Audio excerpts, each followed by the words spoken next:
नमस्कार, मैं हूं पुण्य प्रसून वाजपेयी। वक्त तो दस्तक का है, लेकिन मौका ऐतिहासिक है। आज इस देश में दस्तक पार्लियामेंट के जरिए होने वाली है, आर्थिक आजादी के मद्देनजर। और हिंदुस्तान के इतिहास में, आजाद भारत में, यह चौथा मौका होगा जब आधी रात को संसद सजेगी। यानी आजाद भारत में आजादी को याद करते करते अब आर्थिक आजादी के साथ आधी रात में संसद जब सजेगी, तो इस वक्त हम जब स्टूडियो में मौजूद हैं और हमारे साथ तमाम मेहमान हैं, राजनीतिक दलों के मेहमान हैं, पत्रकार हैं, आर्थिक विश्लेषक के तौर पर मौजूदगी है, तो खास तौर पर चर्चा हमें लगता है आर्थिक स्थितियों के मद्देनजर होते हुए शायद इतिहास के झरोके में झांकने की भी स्थिति आएगी। शुरुआत हम आपको कुछ अतीत की उन तस्वीरों से कराते हैं जिन तस्वीरों के आसरे आप समझ पाएं इससे पहले 3 मौके आए जब आधी रात को संसद के सेंट्रल हॉल में जगमग करते हुए हमारे तमाम देश के नायक मौजूद थे और देश लगातार आज़ादी के जश्न में डूबा हुआ था। तो स्वर्णिम इतिहास के पन्नों में एक पन्ना आज आधी रात को और जुड़ेगा। शुरुआत हमें लगता है इतिहास के पन्नों को टटोलते हुए आज हमारे साथ स्टूडियो में भीष्म नारायण सिंह साहब भी मौजूद हैं। भीष्म नारायण जी, आपका बहुत बहुत स्वागत है। तमाम हमें लगता है कि युवा भारत के दौर में हमने आपको खास तौर पे यहाँ आमंत्रित किया है। 1967 में बिहार विधानसभा में पहली बार, फिर वहाँ पर मंत्री, फिर केंद्र में मंत्री, इंदिरा गांधी के मंत्रिमंडल में, कई राज्यों में गवर्नर।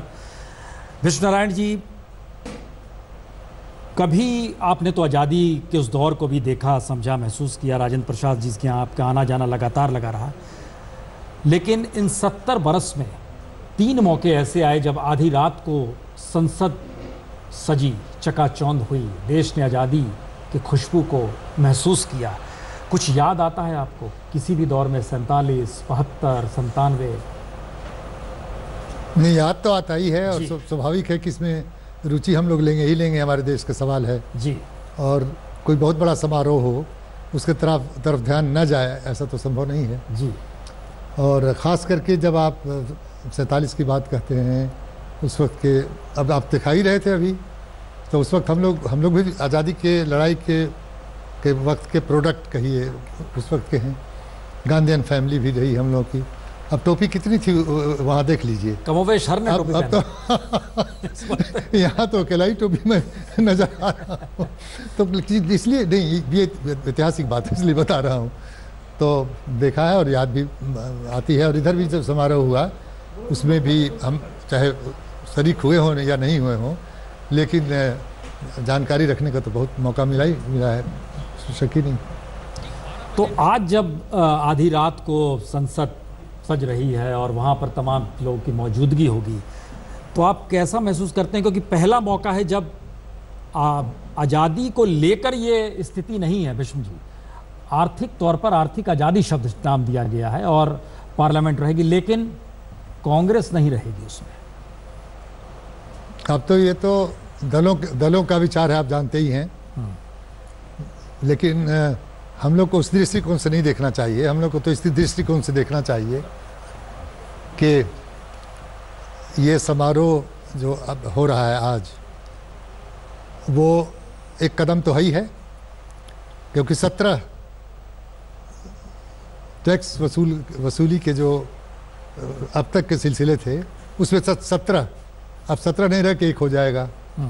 इस ख्याल से तो मेरे समझ में इस पर सबको ठीक ही लगेगा। हालांकि वित्त मंत्री, जैसा मैंने अखबारों में भी देखा, उन्होंने स्वयं कहा है कि अभी इसमें कई सवाल खड़े होंगे और उसका निदान भी निकाला जाएगा।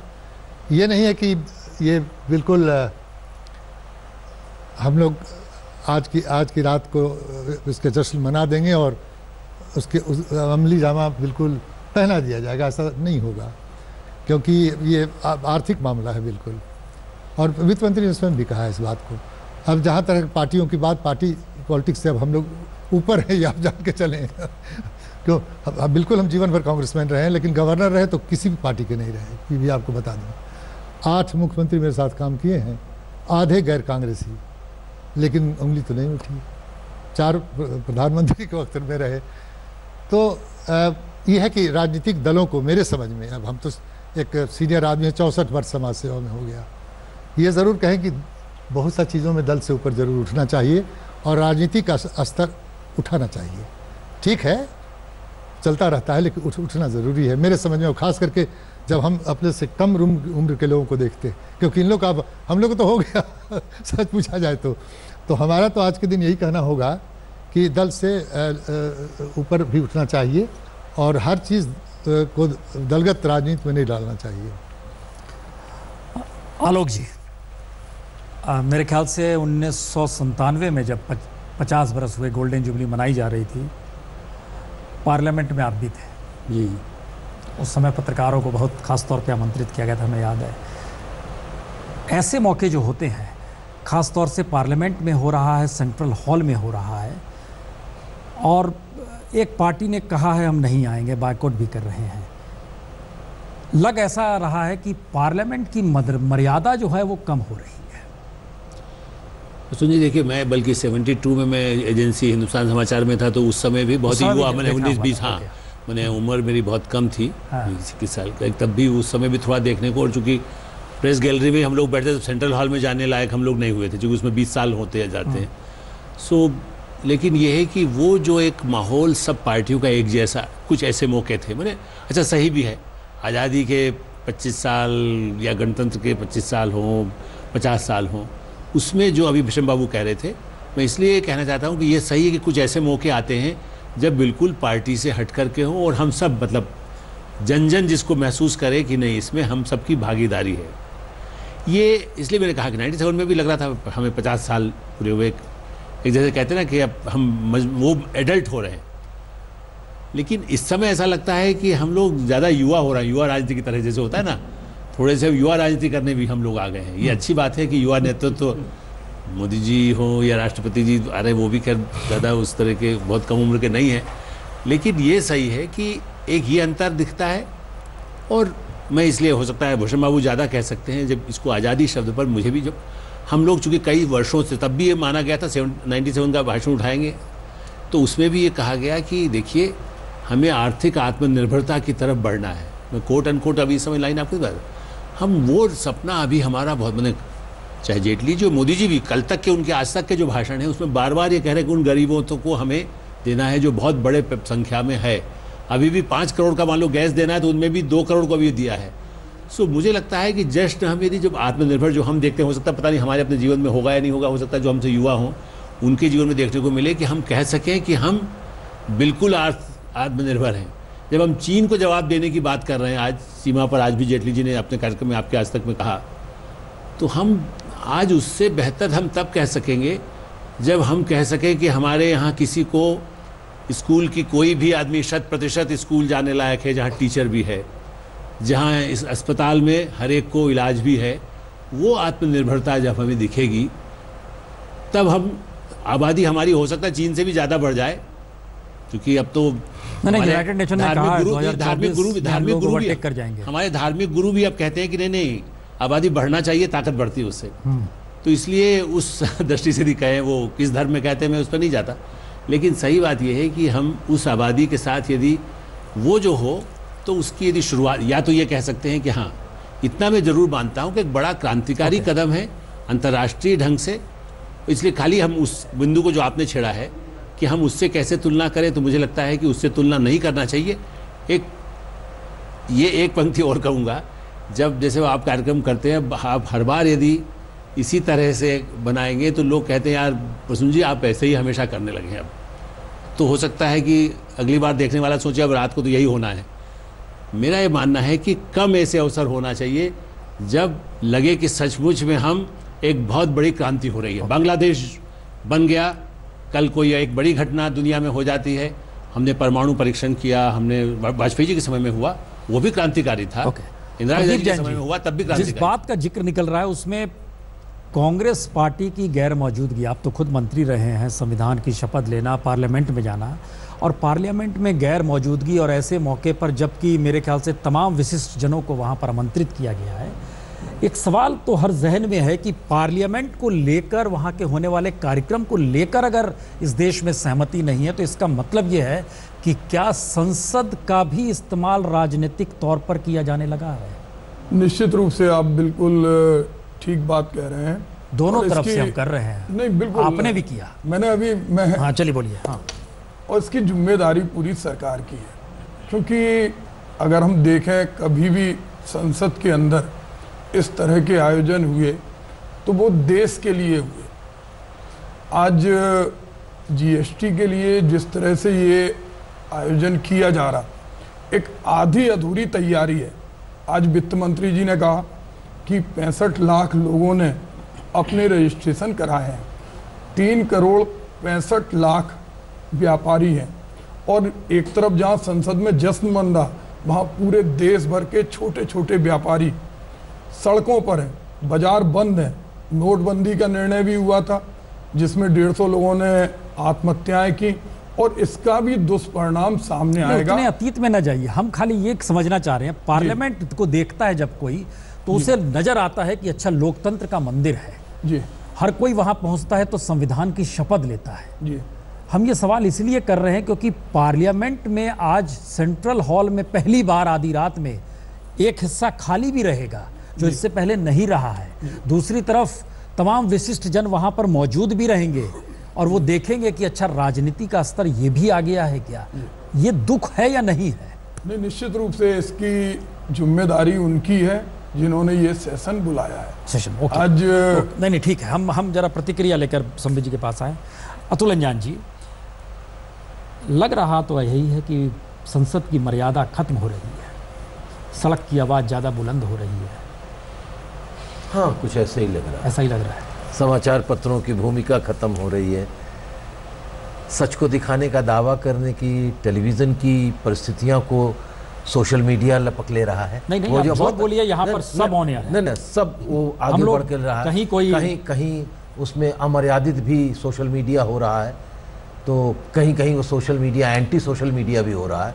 हर तरह की आज़ादी, ये दौर है, लेकिन हम बार बार पार्लियामेंट पे आ रहे हैं। मैं आ रहे हैं पार्लियामेंट में, उसी पार्लियामेंट का ही ये परिलक्षण है उधर। ये पार्लियामेंट कर क्या रही है, ये पार्लियामेंट किस विषय पर चर्चा कर रही है। आज लोग कह रहे हैं कि बाइकॉट बड़ा भारी गुनाह हो गया, या जो लोग नहीं जा रहे हैं वो बड़ी भारी अमर्यादा हो रही। 2 महीने 24 दिन तक पार्लियामेंट रुकी रही एक छोटे छोटे सवालों पर, तब पार्लियामेंट किस थे। तो पार्लियामेंट में लोग जो आ रहे हैं वो बढ़ रहे हैं। हमें याद है, वो भी हम तो नहीं है लेकिन हमने पढ़ा है, मधुलिमय जी ने एक बार कांग्रेस पार्टी के तत्कालीन रेल मंत्री और वो कांग्रेस पार्टी के खजांची थे, इनडायरेक्टली कह दिया कि सदन के अंदर नगद नारायण के बारे में भी चर्चा होनी चाहिए। हंगामा हो गया था, बहुत सी बात। एक बार भूपेश गुप्ता जी ने पार्लियामेंट की राज्यसभा में कह दिया कि स्टॉप दिस इडियोटिक नॉनसेंस। तो ये हुआ, ऑक्सफोर्ड की डिक्शनरी लाई जाए, विस्की लाई जाए, ये पार्लियामेंट्री है कि अनपार्लियामेंट्री। आज तो गाली गलौज हो रहा है। पहले दिन जब ये पार्लियामेंट बन के नई चुन के आई थी, एक सांसद पूरी उत्तर प्रदेश के महिलाओं से टीएमसी के जूझ गए थे, और क्या गाली गलौज, सब ऑन एयर था, सब टीवी पर। तो हमें मर्यादित होने की ज़रूरत है। लेकिन अगर संसद से कोई लोग बाहर चले जाएं सेंट्रल हॉल से, तो सेंट्रल हॉल की अवमानना हुई कि नहीं मानना हुई, ये तो लोग तर्क करेंगे। लेकिन किन कारणों से गए हैं इस पर भी चर्चा होने की। आप बड़ा जोर दे रहे हैं, आप जोर दे रहे हैं विशिष्ट जन, विशिष्ट जन। कौन है विशिष्ट जन? रुपया लेकर के सरकारी टिकट पर आने वाले अगर विशिष्ट जन है तो समझ में आता है। नहीं हमारा कहना हमारे है, हम स्वाधीनता सेनानी आ रहे हैं, इसको थोड़ा क्लियर आखिरी तक। नहीं अतुल अंजान जी, जिनको भारत रत्न मिला है उनकी मौजूदगी होगी, ठीक है। जिनको तमाम पद्म सम्मान दिए गए उनको आमंत्रण दिया गया जो है। लगातार चाट मसाला बेच ये रहे हैं हम वो नहीं भी कह आ रहे रहे हैं। ये आपके दौर में भी दिया गया है, पद्म सम्मान हर बरस दिया जाता है, ये गलत सवाल है। नहीं, मैं नहीं पूछ हम रहा उसमें नहीं कह रहे अब हैं। इतना मत महिमा मंडित कीजिए, जो दिन भर सब चीजों का बिक्री कर रहे हैं वो भी महान हो गए।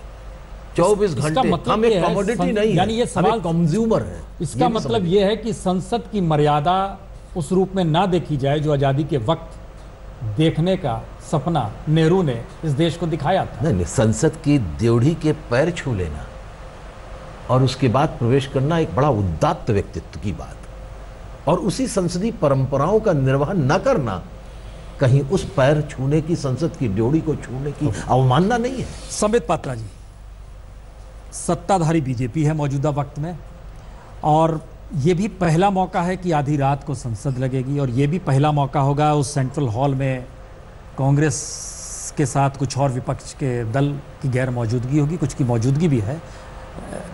लेकिन ये एक इतिहास का स्वर्णिम पन्ना है या एक दाग के साथ स्वर्णिम पन्ना है? देखिए, पहले मैं भीष्म जी को नमस्कार करूंगा। वो हम सबके बीच बुजुर्ग हैं और उन्होंने आशीर्वाद दिया है आपके प्रोग्राम को। आज किसी भी विचारधारा को हो, हम चाहेंगे कि 200 वर्ष की आयु भीष्म जी की हो और हमको इसी प्रकार गाइडेंस वो देते रहे। यही सुंदरता भारत के लोकतंत्र की है।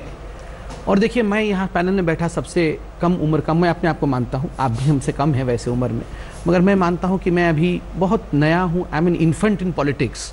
मगर मुझे आज अच्छा लग रहा है कि मैं 12 बजे रात को जग के वो चीज़ देखूंगा जो शायद मैंने अपने जीवन काल में बहुत कम देखा था, और आने वाले अनेकों वर्ष तक मैं राजनीति में रहूं, नहीं रहूं, कहीं भी रहूं, मैं इस पल को याद करूंगा कि मैं कभी पुण्य प्रसून जी के साथ रात को 12 बजे बैठ के हमारी पार्लियामेंट जब चल रही थी तो उस पर डिबेट कर रहे थे। और लोकतंत्र में क्या होता है, यही सुंदरता होती है। अब देखिए, आज किस चीज़ का जश्न मनाया जा रहा है? वहाँ मिठाई थोड़ी बांटा जाएगा कि देखिए भारतीय जनता पार्टी इतनी सीटों के साथ आ गई, जीएसटी ले आई। ऐसा तो कुछ जश्न नहीं है। जश्न ए डेमोक्रेसी, ये जश्न लोकतंत्र है, जिस लोकतंत्र में मेरे भाई प्रदीप जी भी शामिल है। और मैं बहुत लड़ता हूं अतुल अंजान जी से, मगर उतना ही सम्मान अतुल अंजान जी को करता हूं। आप जान के आश्चर्य होंगे कि हम नेबर्स हैं, और इन जैसा अच्छा व्यक्ति मैंने बहुत कम देखा है। बहुत साफ व्यक्ति हैं, मगर ये विचारों की लड़ाई है और ये सुंदरता होना चाहिए। मगर आज मुझे अच्छा लगता है अगर आपकी पार्टी भी और आपकी पार्टी भी, और मैं जानता हूं प्रदीप जी कितने प्रखर वक्ता हैं, मगर आज मैंने उनके आवाज में एक दबापन देखा है, क्योंकि कहीं ना कहीं उनके मन में लग रहा था कि होना तो चाहिए था, मगर निर्णय हो गया। नहीं, मुझे लगता है, मैं आपका सम्मान करता हूं, पार्टी के वरिष्ठ व्यक्ति हैं, बिल्कुल आप सोच समझ के बोल रहे हैं, मगर मुझे ऐसा लग रहा है। मैं जब गेस्ट रूम में बैठा था, एक बहुत वरिष्ठ पत्रकार बैठे थे, उन्होंने मुझे कुछ पंक्ति कही। मैं उर्दू बहुत ज़्यादा जानता नहीं हूँ, मैंने अगर लिखा है मैं कहूँगा उन्होंने क्या कहा। उन्होंने कहा, फिराक का एक उन्होंने शेर सुनाया मुझे, आने वाली नस्लें तुम पे रस करेंगी हम असरों। वो अपने मित्रों के साथ बैठे थे, अपने कॉन्टेम्पररीज के साथ बैठे थे और कह रहे थे, आने वाली नस्लें तुम पे रस करेंगी हम असरों, जब ये ख्याल आएगा उनको तुमने फिराक को देखा था। उनके दोस्त फिराक के साथ बैठे थे, मजाक कर रहे थे। फिराक कह रहे, तू क्या चीज है यार, हमारे साथ तो बैठा है। तो फिराक ने कहा, एक वक्त ऐसा भी आएगा जब तुम्हारे बच्चे कहेंगे, अरे तुमने फिराक को देखा भी था। तो आज यही एक मौका तो है, यही मौका है लोकतंत्र का, जब भविष्य कहेगी, अच्छा तुम्हारे पिताजी ने, तुम्हारे दादाजी ने ऐसा एक सेशन अटेंड किया था जिसमें जीएसटी पारित हुआ था, 17 अलग अलग कर थे, 26 अलग अलग सेस थी, पूरे हिंदुस्तान में यहाँ नाकेबंदी होती थी, चुंगी बंदी होती थी, ऐसे ट्रकों की लाइनें लगती थी, 50-50 रुपए जेब में भर दिए जाते थे। वो ऐसा भी होता था, समाप्त हो गया आधी रात को, उस तारीख को, 1 तारीख को समाप्त हो गया। तो ये बातें हम क्यों मिस कर रहे हैं? देखिए, हो सकता है हमें किसी को कुछ सीटें मिली हो, कुछ सीटें नहीं मिली हो, ये लड़ाई अलग जगह है, जीएसटी अलग जगह है। आओ एक हो जाएं, जब कर एक हो रहे हैं, हम अलग अलग क्यों हैं? हमको लगता है कि अब यहाँ से एक छोटा सा हिस्सा जो आपने हम लोग जिक्र कर रहे थे अर्थव्यवस्था का, उसको अब उठा लिया जाए। वेद जैन जी, क्या वाकई आर्थिक आज़ादी शब्द जोड़ा जा सकता है जीएसटी के साथ? देखिए, ये मैं राजनीतिक चर्चा में तो मुझे बोलना ठीक नहीं होगा, क्योंकि जब आर्थिक और आज़ादी की बात करें तो मैं आर्थिक वर्ग पे ज़्यादा जोर देकर ये तो कहना पड़ेगा कि आर्थिक का ये एक गेम चेंजर तो है ज़रूर। इकॉनमी के लिए देखिए बहुत बड़ा गेम चेंजर है। जब भारतवर्ष आज़ाद हुआ 1947 में, और हमने जब संविधान को 1950 में अपना बनाया, तो हमने भारत को यूनियन बनाया और फेडरल बनाया।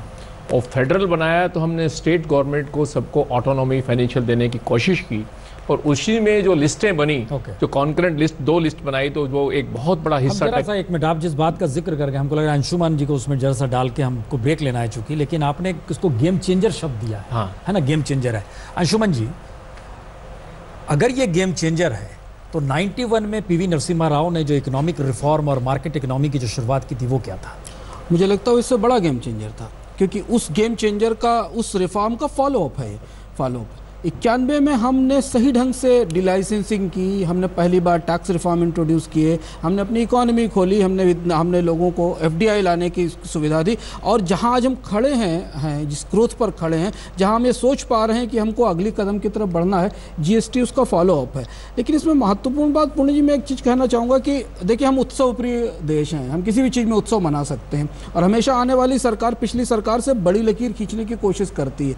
लोकतंत्र का और ये समाज की व्यवस्था है, तो स्वाभाविक रूप से एक नई सरकार आएगी तो पिछली सरकार से बड़ी लकीर खींचने की कोशिश करेगी। मुझे 2 बिंदु इसमें महत्वपूर्ण लगते हैं दोनों तरफ से। मुझे एक चीज़ तो जो विपक्ष का विरोध है उसमें दिखावा लगता है, क्योंकि अगर ये जीएसटी फ्लॉड है, जो मुझे लगता है कि कंसेप्चुअली फ्लॉड है, सरकार के मंत्री और अधिकारी भी मानते हैं कि इम्परफेक्ट मॉडल ऑफ जीएसटी है, ये कहा भी गया है इम्परफेक्ट है, तो ये सब लोग उस जीएसटी काउंसिल का हिस्सा थे। पूरा विपक्ष की सरकार शामिल थी, तो उन्हें इसे रोकना चाहिए था उस समय, और उस समय आपत्ति करनी चाहिए थी। इस समय विरोध का कोई मतलब नहीं। लेकिन दूसरा उसका पहलू यह भी है कि संसदीय लोकतंत्र में विरोध के जो तरीके हैं वो क्या हैं? यही तरीके हैं कि आप संसद से बाहर जाएंगे। तो ये दुविधा है कि अगर आप संसदीय लोकतंत्र में विरोध करेंगे तो उत्सव है और डेमोक्रेसी में विरोध है, और इन सब के बीच आधी रात की आर्थिक आजादी है और ठीक 12 बजे जीएसटी लागू हो जाएगा। 1947 को याद कीजिएगा तो 14-15 अगस्त की आधी रात संविधान सभा को सत्ता हस्तांतरित की गई थी। 11 बजे ही ये कार्यक्रम शुरुआत हुआ था। बहरहाल, लेकिन जिक्र आर्थिक आज़ादी का हो चला है। हमारे सामने कई सवाल कई लोगों के हैं, लेकिन कुछ तस्वीरें पार्लियामेंट की आना शुरू हो गई हैं। लोगों की मौजूदगी वहां पर नजर आने लगी है और धीरे धीरे ये पहलकदमी हम देख पा रहे हैं कि वहां पे सदन सजने लगा है। लोगों की मौजूदगी वहां पर हो रही है। 12 बजे जब जीएसटी लागू होगा उससे पहले 11 बजे से ये कार्यक्रम की शुरुआत होगी। पार्लियामेंट में राष्ट्रगान के साथ शुरुआत होगी। शुरू में अरुण जेटली जी भाषण देंगे, उसके बाद प्रधानमंत्री और उसके बाद राष्ट्रपति का भाषण होगा। और बहुत ज़्यादा वक्त नहीं, प्रधानमंत्री 30 मिनट बोलेंगे, राष्ट्रपति के लिए 15 मिनट का वक्त है, 8 मिनट का वक्त फाइनेंस मिनिस्टर अरुण जेटली के लिए, वित्त मंत्री के लिए। लेकिन बहरहाल हम जरा सा इन तस्वीरों के साथ साथ भीष्म नारायण जी, एक सवाल तो हर जहन में है और हमें लगता है यहाँ भी हम लोग लगातार इसको चर्चा कर रहे हैं। बैंकों का राष्ट्रीयकरण, पीवी नरसिम्हा राव का आर्थिक सुधार और मौजूदा वक्त में जीएसटी, इन तीनों में तीनों एक कड़ी है या कोई एक बड़ा निर्णय? सबसे बड़ा निर्णय कौन सा? कड़ी है ना। जैसे जैसे आप आर्थिक सुधार के कदम उठाते रहेंगे तो वहीं पर रुक जाएगा थोड़े। फर्दर स्टेप जो आप लेते जाएंगे तो उतने ही बड़ा स्टेप लेना पड़ेगा। तो ये बड़ा स्टेप है। लेकिन उस समय जब राष्ट्रीयकरण किया गया था बैंकों का, तब देश में क्या प्रतिक्रिया? बहुत जबरदस्त फेवरेबल प्रतिक्रिया था। बैंकों का राष्ट्रीयकरण नहीं, प्रीवी पर्स का उन्मूलन भी। हाँ, मैं आपको सच्ची बात बताऊं, बहुत जबरदस्त, बहुत प्रतिक्रिया थी। और हम तो सक्रिय राजनीति में तो उस वक्त आप जानते ही हैं। और ये नहीं, सभी लोग मानते थे इस बात को, सभी लोग मानते थे। बहुत बड़ी प्रतिक्रिया थी तमाम। अब बताइए, आज भी देखते हैं ना, ये जो किसान आत्महत्या कर रहे हैं, मनी लेंडर्स का भी उसमें रोल है, देख लीजिए।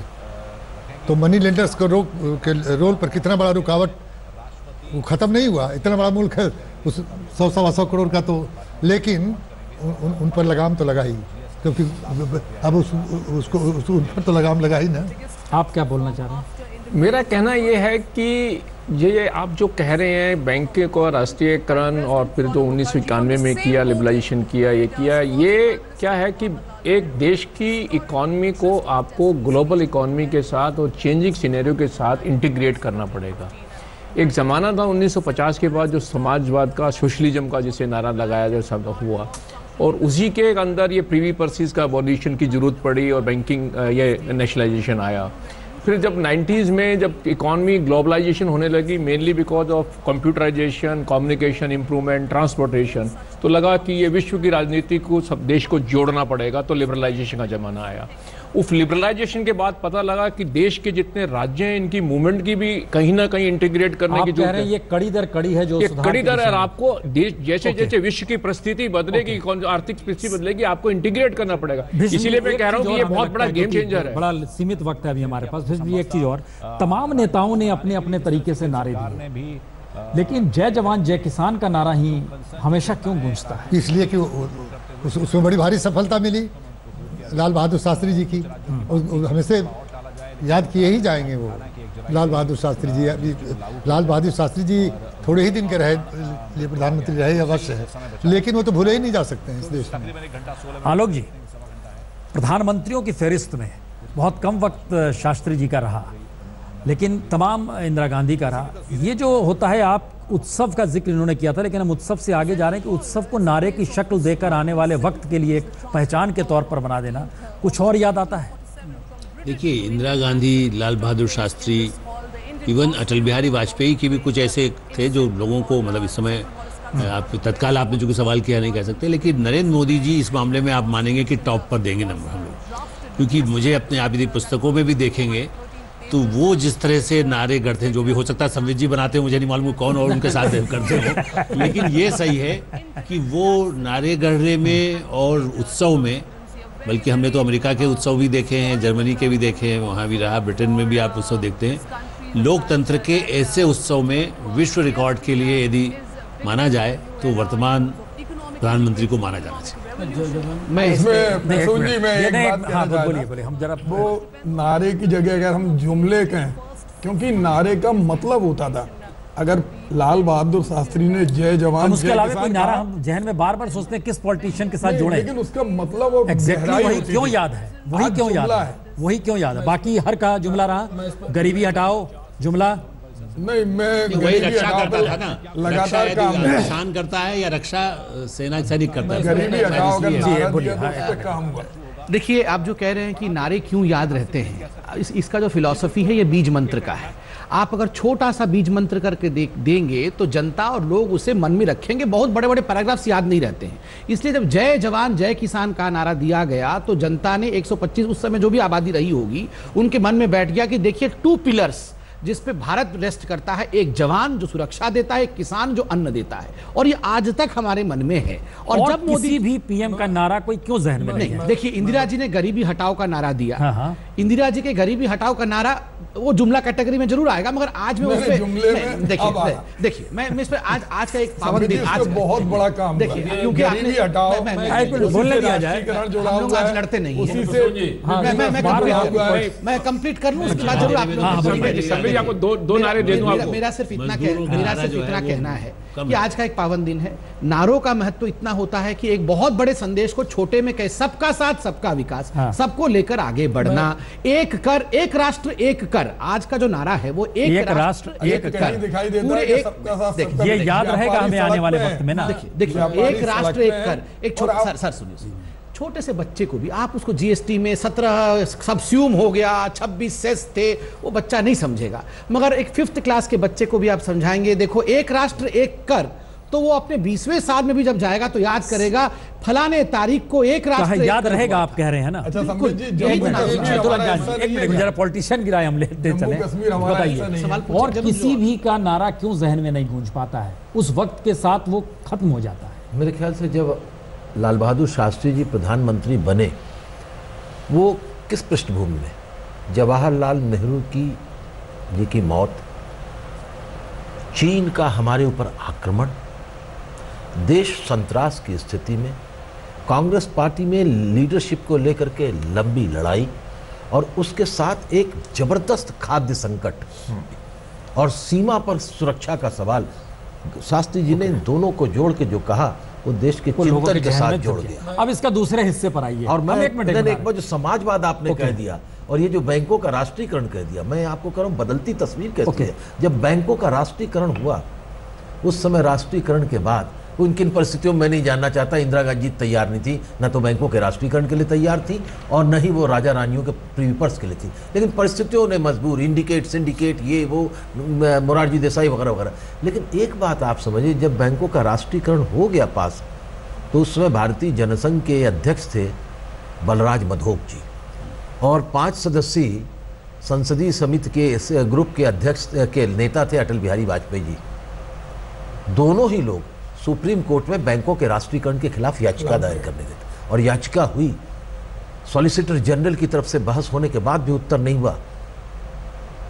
नूरानी और दफ्तरी के लोग मिले, और तब आर.के. गर्ग को हम लोगों ने रखा। 3 दिन लगातार बहस होने के बाद ये फैसला आया कि नहीं, बैंकों का राष्ट्रीयकरण सही है। हम यही कह रहे हैं, समाजवाद पॉलिटिकल तौर पे ये चीज। और वो जो आप कह रहे हैं ना, मैंने अपनी आंखों से गांव में देखा है उस का बहस, बैंकों के राष्ट्रीयकरण का प्रभाव। और मैंने देखा जब बहुगुणा जी उत्तर प्रदेश के मुख्यमंत्री हुए, और उन्होंने कहा कि अब कोई भी ये जितने सेठ साहूकारों की पर्चियां जो है ये सब आज़ाद हो गए, और सब फाड़ने के लिए हम लोग, मेरे जैसे लोग भी गांव में अपने निकले थे साहूकार के खिलाफ। और जिस जिस जगह पर बहुगुणा जी जाते थे उत्तर प्रदेश में, 5-5 लाख की रैली होती थी, क्योंकि लोगों के अंदर एक विश्वास पैदा हुआ था। बड़ा फास्ट चल रहे हैं, आप बता रहे हैं। लाल शास्त्री जी के उसमें? नहीं, मैं ये कह रहा था कि देखिए शास्त्री जी का जो कार्यकाल है भारत के आर्थिक इतिहास में बहुत कम चर्चित कार्यकाल है और बहुत कम समय में उसकी जानकारियां भी बहुत कम है। शास्त्री जी वो पहले प्रधानमंत्री थे जिन्होंने लिबरलाइजेशन की बात पहली बार शुरू की। वो पहला दौर था जब भारत के किसी प्रधानमंत्री को विदेश से सिफारिश की गई थी कि अपनी अर्थव्यवस्था का लिबरलाइजेशन शुरू करिए। और आप याद करिए कि उस समय का जो पहला बजट था और उस बजट में इसीलिए ये नारा लोगों के जहन में है। वो दौर ऐसा था। नारा हमेशा देखिए, राजनीतिक नारे हमेशा किसी इतिहास के सापेक्ष रखे जाते हैं। भीष्म जी, हम एक चीज और, भीष्म जी एक चीज, पार्लियामेंट का जिक्र हो रहा था कि मर्यादा कैसे कम हो रही है। आखिर तमाम बहसों में लोहिया की वो बहस ही बार बार क्यों सामने आ जाती है जब वो नेहरू पर अटैक करते हैं कि कितने आए प्रति व्यक्ति है? 16 आने से मामला निकलते नहीं, मेरे ख्याल से 11 आने पर सहमति हुई थी। 3 आने का जिक्र हुआ था। 16 आने बनाम 3 आने की बहस थी, लेकिन सहमति बाद में 11 या 9 आने पर हुई। इंस्टीट्यूट ऑफ इकोनॉमिक डेवलपमेंट के उनका वो पूरा बयान था, दांडेकर जी। हाँ, ओके। हम ये कह रहे हैं कि वैसी बहस पार्लियामेंट में अब क्यों नहीं होती है? होना चाहिए ना। हम लोग भी जब पार्लियामेंट में थे, मैं आप बता दूँ, आज ये तो बहुत काफ़ी दिन नहीं हुआ है। आज भी मैं मानता हूँ कि सही ढंग से सभी पक्ष के लोगों से बात की जाए तो आज भी जिसको कहिए कि लीडर्स रीज़न को देखते हैं, दे सी टू रीज़न। ये मेरा अपना तजुर्बा है। एक ही मिसाल आपको दे देता हूँ। 1980 में हमारे पास 2 पोर्टफोलियो था। एक तो पार्लियामेंट्री अफेयर्स, दूसरा वर्क्स एंड हाउसिंग। उस वक्त ये अर्बन डेवलपमेंट नहीं कहलाता था। हमारे टाइम में 9th एशियन गेम्स हुआ है। अब देखिए पार्लियामेंट्री अफेयर्स की स्थिति, इसीलिए मैं कहता हूं कि आज भी हमको लीडर्स पर भरोसा है। अब देखा जाए कि इमरजेंसी लगी, विपक्ष की कितनी नाराज़गी थी आपको पता है। वो लोग जब पावर में आए तो इंदिरा गांधी पर शाह कमीशन बन गया, ये टकराव, और 80 में फिर हम लोग पावर में आ गए और पार्लियामेंट्री मिनिस्टर का रोल, ये समझा जाए कितना कठिन हो सकता है। लेकिन अटल जी तो उतना घड़ी पर रह रहे हैं, उतना स्मरण शक्ति नहीं है। एक लीडर से मैं खुद मिला, आपको बताऊं, इंक्लूडिंग अटल बिहारी वाजपेयी। और सबसे पहली जो मीटिंग मैंने कराई 14 जनवरी 1980 के दिन शपथ ग्रहण हम लोगों का हुआ। और 10 वर्ष खत्म हो रहा था रिजर्वेशन का, शेड्यूल ट्राइब शेड्यूल कास्ट का। उसमें हमको 2/3 मेजॉरिटी से पास कराना भी था। तो 2/3 अब उस तरह की सहमति बना पाना, अभी हम बता रहे हैं ना कि कैसे सहमति बन ही जाती है। मेरा आज भी विश्वास है, आज भी इस क्षण भी, कि अगर आप विश्वास में लेकर के और आपके व्यवहार में सच्चाई हो तो आज भी इस देश के नेता देखते हैं कारण को और आपके साथ हो जाएंगे। ये हम दिखा रहे हैं, हम जरा सा रोक रहे हैं आपको, क्योंकि पार्लियामेंट में तमाम नेताओं की मौजूदगी हो गई है। इससे पहले हम लोग बातचीत कर रहे थे, लाल कृष्ण आडवाणी भी वहां पर पहुंचे और बीजेपी के अध्यक्ष की मौजूदगी, तमाम नेताओं की मौजूदगी। हमें बहुत ही छोटे से ब्रेक के बाद तुरंत लौट रहे हैं। देखिए, पहली बात तो ये दिख रही है कि जो बीजेपी के नेता हैं और जो एनडीए के नेता हैं उनमें बहुत गजब का जोश दिख रहा है और उनको इस बात का एहसास है कि आज जो ये मिडनाइट सेशन हो रहा है वो सिर्फ जीएसटी से रोल आउट नहीं हो रहा है बल्कि एक इतिहास बन रहा है। और उनको इस बात की खुशी है कि वो इतिहास का हिस्सा बन रहे हैं। उनको इस बात की खुशी है कि जो काम जीएसटी बहुत लंबे समय से तमाम सरकार, यूपीए की सरकार भी कोशिश कर चुकी थी आम राय बनाने की, नहीं हो सका। और फाइनली उनको इस बात का एहसास है कि जिसको अब तक आज़ादी के बाद का सबसे बड़ा टैक्स सुधार कहा जा रहा है, उसको आखिरकार जो बीजेपी की सरकार है, मोदी की सरकार है, उसको करने में कामयाब हुई है। और कम से कम जो बीजेपी के नेता हैं उनमें इस बात की खुशी दिख रही है। और हालांकि जिन लोगों का इससे विरोध है वो पार्लियामेंट आए ही नहीं है, इसलिए आप उनको वो अपना विचार पहले ही व्यक्त कर चुके हैं। कांग्रेस पार्टी यहाँ पर नहीं आ रही है। हालांकि कांग्रेस पार्टी की तरफ से एक सांसद जो है हैदराबाद के, वो उन्होंने यहाँ पर आकर गांधी प्रतिमा के सामने बैठे थे। उन्होंने अपना विरोध जताया था गांधी प्रतिमा के बाहर बैठकर। उनका कहना था कि जिस तरह से जीएसटी लागू होने के बाद जो बुनकर और छोटे कारीगर हैं उनके ऊपर इसका बुरा असर पड़ेगा। तो सिर्फ जिन लोगों का जीएसटी से विरोध है वो यहाँ पर मौजूद नहीं है और जो लोग यहाँ पर मौजूद हैं उनमें जोश, उत्साह, खुशी और जो ऐतिहासिक, आप देख सकते हैं मेरे पीछे जो चमकता हुआ जो पार्लियामेंट जिस तरह से सजाया गया है, इसी तरह की खुशी बीजेपी के नेताओं के चेहरे पर और जो यहाँ पर जो अतिथि आए हैं उनके चेहरे पर भी देखी जा सकती है। यकीनन हम पार्लियामेंट के भीतर तमाम लोगों की मौजूदगी देख रहे हैं। प्रधानमंत्री इंतजार कर रहे हैं राष्ट्रपति के आने का, उपराष्ट्रपति भी वहाँ पर पहुंच चुके हैं। उनके साथ मौजूदगी में वित्त मंत्री हैं, संसदीय मंत्री अनंत कुमार भी खड़े थे और लोकसभा की स्पीकर सुमित्रा महाजन की भी मौजूदगी है। लेकिन एक सवाल, बालकृष्ण, डिग्निटरीज वहां पर कौन कौन आए? क्योंकि हम लोग तो दूर से अभी मैंने कैमरा उन तक गया नहीं है, लेकिन कौन कौन लोग खास हैं जिनकी मौजूदगी है? देखिए, तमाम जो जीएसटी काउंसिल के मेंबर्स थे उनको लोगों को बुलाया गया है। जो रिजर्व बैंक के गवर्नर थे, पूर्व गवर्नर है रघुराज रामन को छोड़कर उनको बुलाया गया है। रतन टाटा भी थोड़ी देर पहले दिखे थे, आते हुए रतन टाटा पहुंच चुके हैं। और अमिताभ बच्चन और लता मंगेशकर को लेकर बहुत चर्चा थी कि वो लोग यहाँ पर आएंगे, हालांकि ये लोग अभी तक नहीं पहुँचे और ऐसा कहा जा रहा है कि शायद ये यहाँ पर नहीं पहुँच पाएँ। और इसके अलावा जो करीब 1000 गेस्ट हैं जो कि अलग अलग हिस्सों से, राज्यों से बुलाए गए हैं, एनडीए के नेता हैं, और उसके अलावा जो हैं करीब 1000 लोगों की मौजूदगी यहाँ पर इस वक्त जो खास सेशन है, मिडनाइट सेशन, इसमें है जी। और से क्या ये पूछ सकते हैं कि शरद पवार जी जो सबसे पुराने कांग्रेसी हैं वर्तमान संसद में, वो कैसे मौजूद हैं?